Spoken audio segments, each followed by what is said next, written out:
All right, welcome back to the channel. This is the first time I've sat down to make a video for YouTube in almost 2 years. So I thought I'd do a quick reintroduction to kind of the channel, tell you about what's been going on, why I haven't done any videos for 2 years, what kind of gear may have changed in that 2 years, where I am, all that kind of stuff. So if you're watching this video, welcome back. If you haven't seen any of the old videos, there's only about 8 or 10 from a couple of years ago, so go back and have a look at them, but welcome here today. So what's been going on? Why have I not done a video for 2 years? So if you go back and watch my old videos, I got into YouTube because of the pandemic, because of coronavirus, because I couldn't go and gig with my band. I needed another project to make me play guitar. And that got me into making YouTube videos. And eventually then, gigs came back. I was back out with the band. I didn't have time to YouTube. What initially stopped me 2 years ago is I got a pretty bad thumb injury. I don't know if I can put a picture up or if I can show you how that's healed. It's I've got a scar, but it's fine. But at that time, I couldn't play for 2 weeks. That kind of knocked me out of my trajectory of making videos. I was gigging again and rehearsing again. And also, my girlfriend then had a baby. And any of you with babies will know you then have no time for anything. So that's pretty much why YouTube stopped. What's happened recently? A month or so ago, I left my my covers band, my pub band, or function band, because I wanted to have more time at home with the baby.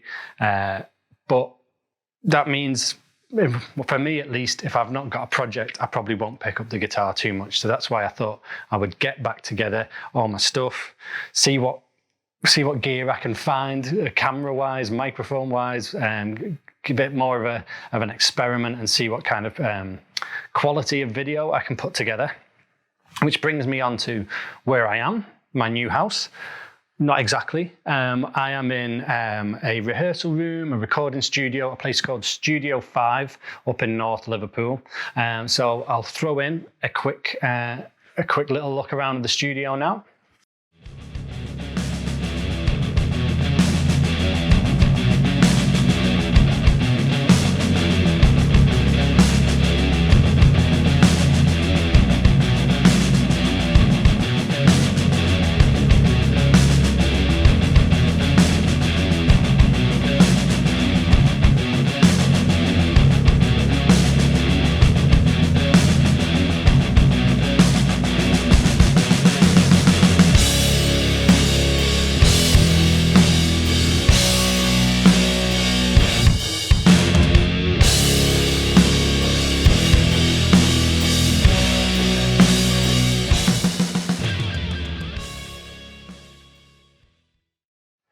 So it's a pretty cool place. I spoke to the guys here at Studio 5 and they have bands in obviously to rehearse. And I said, well, I don't want to bring a band in and rehearse, but can I come in for 3-4 hours and try and film a video, 2 videos, 3 videos? And they said, yeah, go for it. So that was a couple of months ago. Even that has taken me a couple of months to actually get in here. And it's taken an hour or so to get everything set up.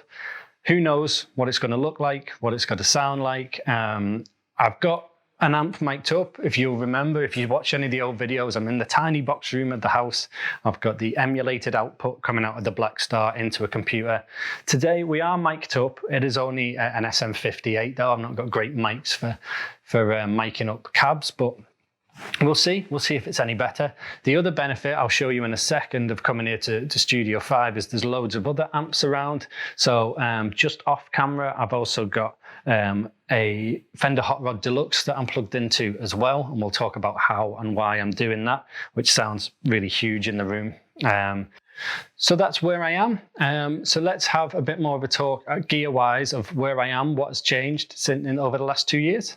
So the first bit of gear I got after I stopped making videos was some in-ear setup for the band, because we then started gigging with backing tracks, and we might include some clips of that here. So I got some Shure in-ears, pretty standard stuff you'll find all over the internet. And we went with the XVive U4 in-ear monitor set. So It's a really difficult thing to demo on YouTube, although there are some good demos of it on YouTube. Have a look around if you're looking for an in-ear set. We used this successfully for a year and a half and then not successfully. So there might be a quick video coming up in a couple of weeks to kind of talk a bit more about that. My quick bit of feedback on it would be don't buy this. But having said that, it was great for a year and a half. Moving on to pedals, there's been a few new pedal days since February 2021 when I made the last video. So let's have a look at the board currently. I have got a B cam here, but I can tell there's not a lot of light, so it might look a bit dodgy, but let's see. So here is the current board. I'll try and get some different angles of using it. It's covered in dog hair, as anything in my house is. So I think when I last made a video, the most recent purchase, I made a video on the Ripley Fall. Have a look at the old videos if you're interested in the Jam Pedals Ripley Fall. And I think around that time I'd got the Ditto Looper as well.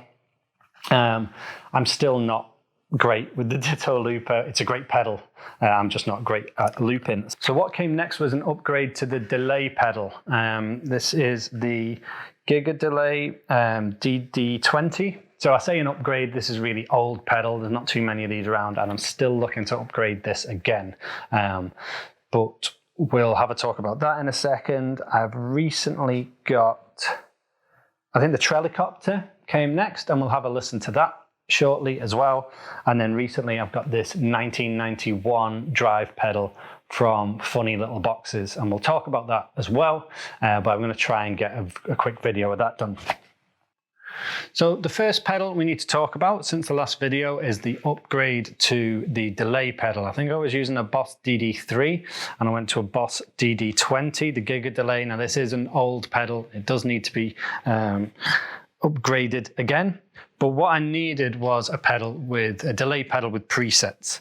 The reason for that is in the cover band I was playing in, we did Let's Dance by David Bowie, and I was going to play the lead on it. So I wanted to be able to switch at the touch of a button from that Let's Dance rhythm sound to my usual kind of solo delay without, I don't want to kneel down in the middle of a song and change all the settings and things.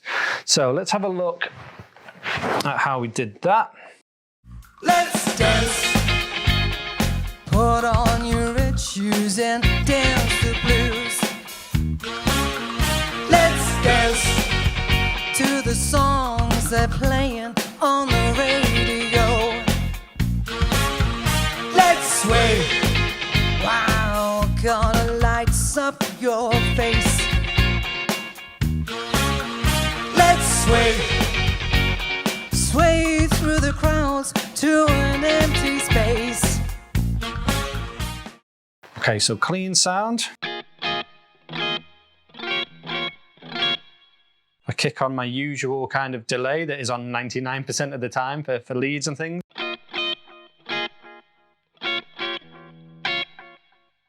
So you can hear that's not quite the Let's Dance delay. If I hit this button, we're going to get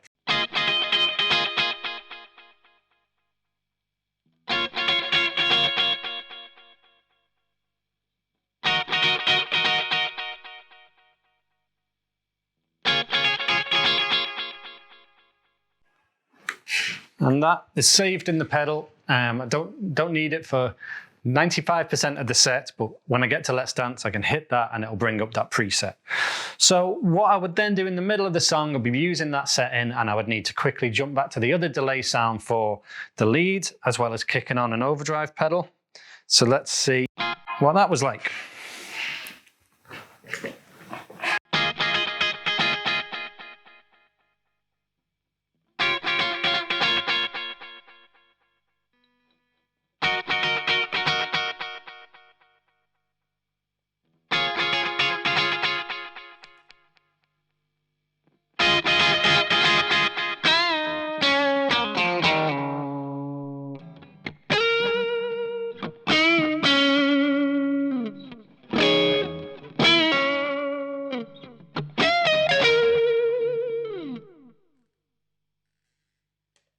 So there you go. That's why we've upgraded to the DD20. As I say, Strymon timeline.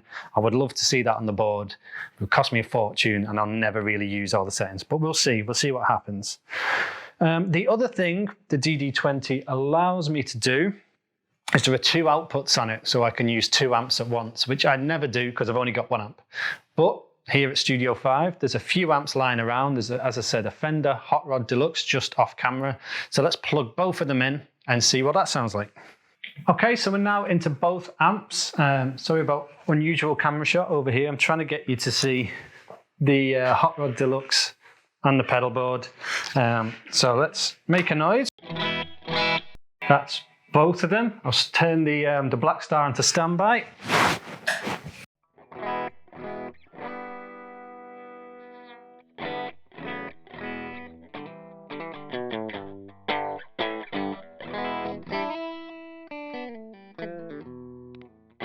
So that's the Fender Hot Rod Deluxe over there. Switch this back on.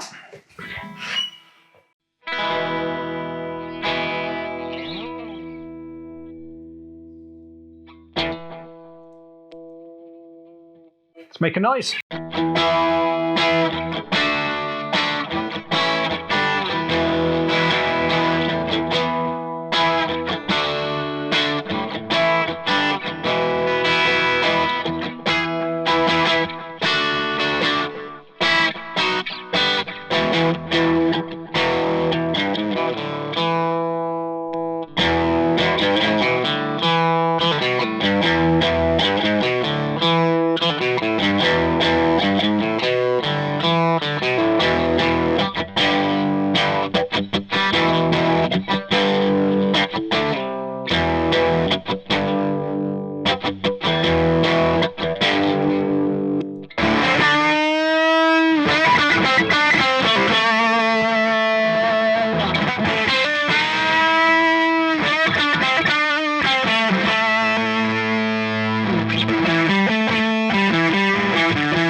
Little bit of chorus after that fuzz attack.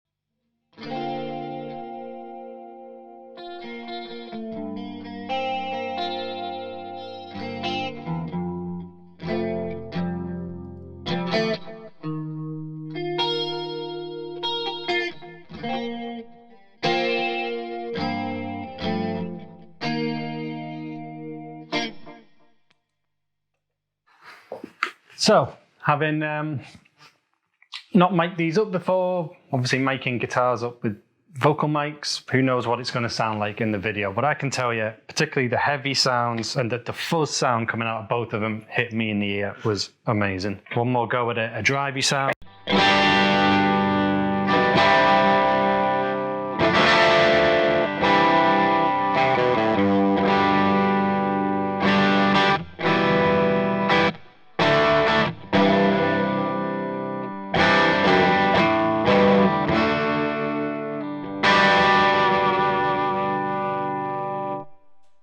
Okay, so we're back in just the Black Star. That was the DD20. Moving on to the next pedal I got. We're going to look at the Trelicopter Tremolo pedal by Mooer. I've got, again, a camera on the pedal board. I don't know if you can see it on that camera. It's hidden by the DD20. Here it is. Tremolo Trelicopter next to the DD20. Let's listen to that.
So there's the Trelicopter by Mooer. I think I was using that when I was playing in the band on Blondie song, Sunday Girl. It's got a bit of tremolo. I probably kicked it on in a couple of other places.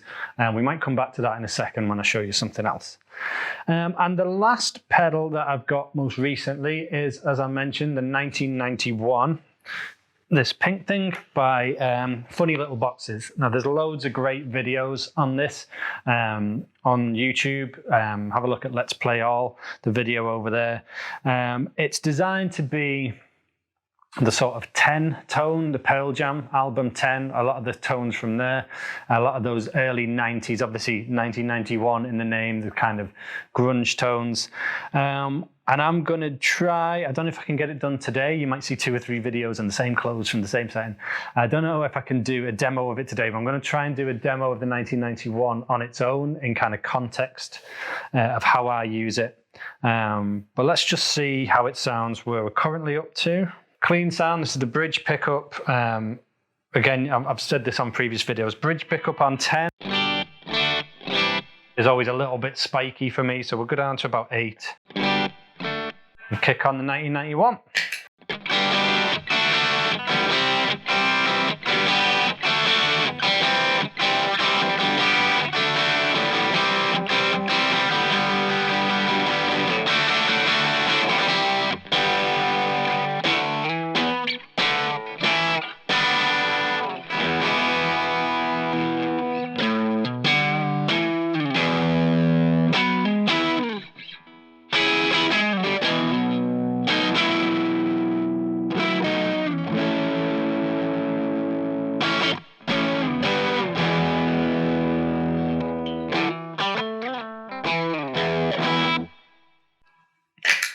So a little look at that. As I say, I'll try and do another video on it.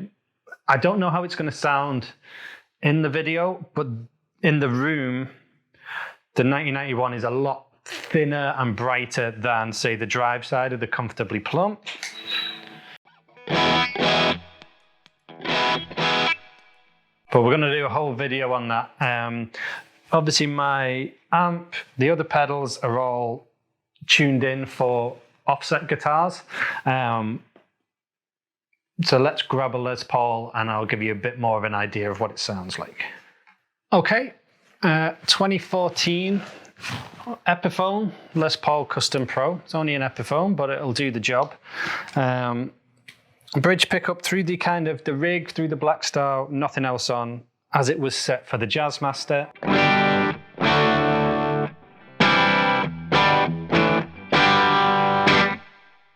So it drives a lot more than the Jazzmaster does, and it's a bit darker as well. And I would find that playing gigs when this was my number 2 guitar, if I snapped a string on the Jazzmaster and pulled this out, I would get a completely different sound, which is kind of relevant when we listen to the 1991.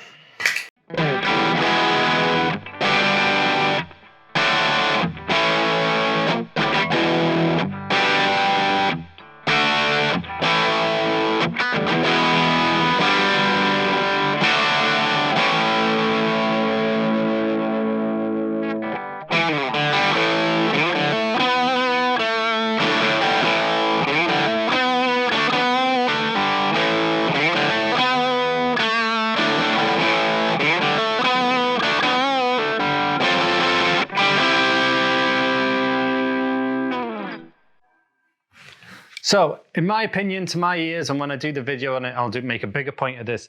This sounds great with this guitar, and I'm sure it will sound great if I dial it in better with the offsets. And the Comfortably Plum can sound thinner on this, because if I kick that on,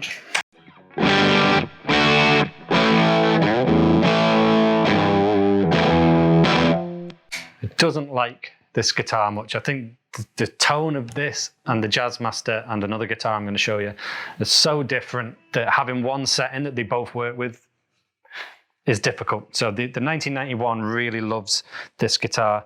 That playing then was just bridge pickup, all on 10. We've got gain 1.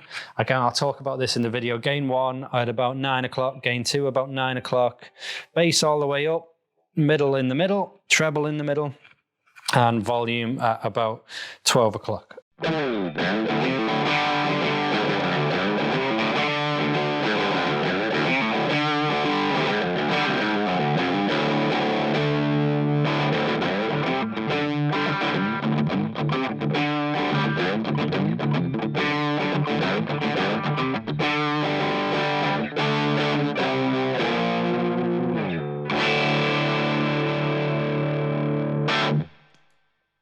So that's everything we need to talk about in terms of the pedalboard. Upgrades since February 2021. We added the DD20 instead of the DD3, the Mooer Trelicopter for the tremolo sound, and the 1991 for funny little boxes, which has replaced my tube screamer. I'm considering whether to put the tube screamer back on the board as well. Again, that might be a video in a few weeks' time if I can get around to doing videos again. Okay, so the other thing to talk about is I was starting to run out of power outputs. Well, this is being powered by, and you will see a little clue here, the MXR ISO brick. You can see here, and everything's plugged into here. I got that ISO brick secondhand. When I was adding pedals, I found that one of the ports didn't work. A couple of the ports are for 18 volts, which don't help. So I hadn't run out, but I was starting to run out. I can obviously take power from the tuner. I can do this, put a battery in the wah. But I was thinking, pretty soon I'm going to have to upgrade the ISO brick to get more power.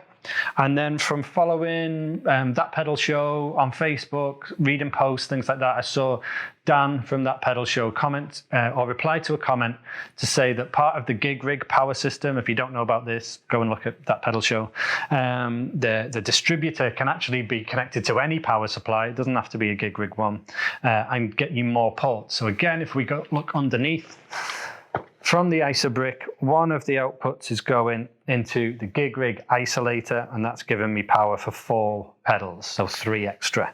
I think it's coming out of a 500 milliamp port. I think you don't want to push that more than 500 milliamps, but it's got all the drive pedals, so there's about 70 milliamps draw off it. So just a little tip there, if you're running out of power on your existing power supply, you're thinking of upgrading, consider doing that. I think that was about 60 quid. Can't really remember, but it saved me spending hundreds on a new power supply. So that is the other addition to the pedalboard. Okay, this brings us to the last new bit of gear since the old videos. And there was a bit of a spoiler on this on the channel over Christmas. I did a little 1-minute video about a Christmas song. Have a look at that if you want to. But the new bit of gear is a Jag. So this is going to be, I'll try and show you on B-cam a little bit. This is going to be the next video, hopefully. My most watched videos, there's 2. There's the Black Crowes one and the demo of the Jazzmaster. So I'm going to do a review of the Jazzmaster. So I'll do a review of this next. But this is the newest guitar. It's a Squire. Again, if you can make that out. And again, I'll talk about this loads in the next video. Squire Fender Special Run Classic Vibe 60s. It's got American pickups in it, Fender Pure Vintage 65 pickups. It's got a sticker on it. I'll talk about that in the next video. It's had its strings changed about an hour or half an hour before I came out before. So they'll be very bright. So, bridge pickup.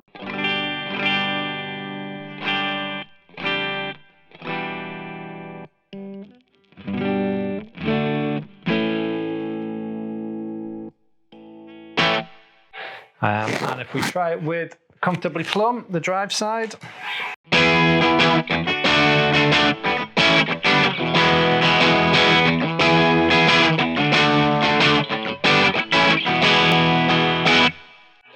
MXR micro amp.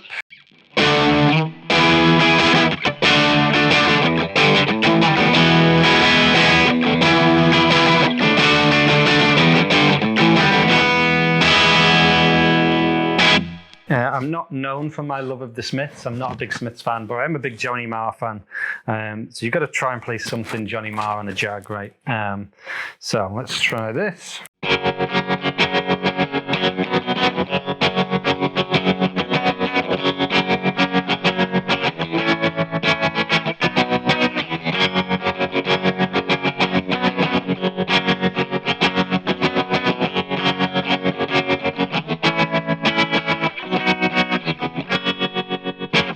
There's the Trelicopter. I'll kick on a phaser. I know there isn't a phaser on it, but sounds pretty cool with the phaser, I think.